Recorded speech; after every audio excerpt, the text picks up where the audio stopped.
welcome to the last part of the video series. So let us look at the command and look at the code for the command pattern. So the first part over here that we're going to start with is the command base, which is the interface of the command. And then we're going to look at that together with the concrete command that inherits from this interface. So the command interface has two methods which should obviously be executed in the concrete class. Sorry. So the first method over here is the execute method, which is the one that carries the action. And what this interface also has is the undo method, which obviously should reverse the action that has been executed. And then now when you look at the concrete command, which inherits from the interface, which is called the command base. Now the first thing that comes to mind when we're talking interfaces and classes that implement those interfaces is that we have to implement both methods or all methods that are in that interface. And in terms of this example, we've got the execute and the undo method, which should be implemented by this class.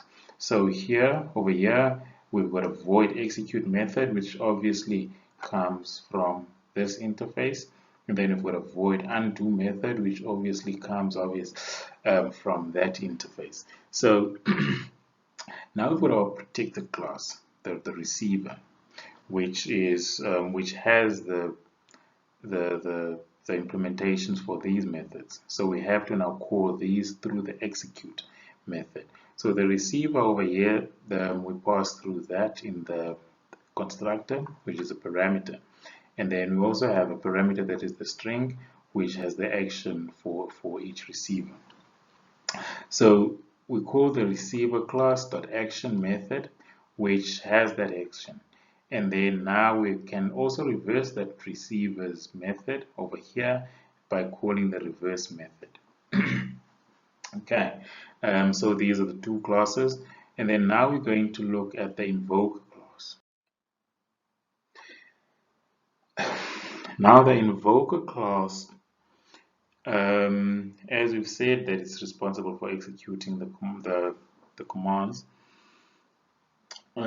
So this, what it does is it declares the interface, which is the command base, and then it has an execute command method over here, which is responsible for executing the commands that are from the command base. Now, we said that this interface, which is command base, has a relationship with with its concrete classes. So if we say here command, which obviously is this command base interface, command.execute, what exactly are we executing? We're executing the child class's execution, which is from the receiver. Okay, so let me just repeat that. So if we say command.execute, we know that this is just an interface. It does not necessarily have the execution capabilities. The code for that is in the child classes. So we can obviously replace this with the concrete command when we do this in the consumer class, which is our client. But we're going to look at that, I think, in the following slides. And then we can obviously also undo that command class. Action, that command action. Now, if we look at our receiver, now this is responsible for specifying what should happen, what should be done. So if we call this action method, remember when we call the action method in the concrete command, we said receiver.action. So this is the code that was executed. And over here in the parameter, we were passing that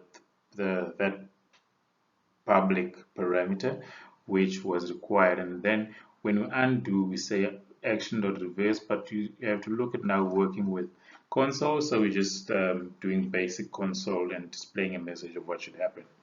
But you're going to see when we look at the example.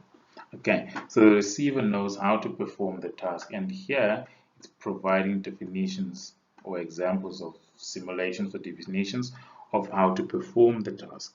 It knows that if the action is called, therefore this is what I should do. If the reverse is called, this is what I should do. So the reverse actually reverses this action. It undoes whatever has been done by that action example over there. Now we've got the client. So what our client does is to provide, firstly, to now create this, to call the commands. So firstly, we have the invoker, which is what is going to carry out or to call the execution of the commands. So firstly, now the client will create our command object and set its receiver. So over here it's just creating instances for the command, and then now we only have one receiver, so we're going to say command, and then we're going to set the receiver over here so that we know which receiver exactly we're working with. Okay, and then now we're first going to say we want to call or just provide a value to our parameter over here, so it's hello world, and then we specify that this is the command that we're working with over here, because remember in our invoker we said invoker.execute command, and then now we can have multiple commands. Now we just specify that we're working with this command, and this is the command that we want to execute. And if we now have a second command, we're going to do this.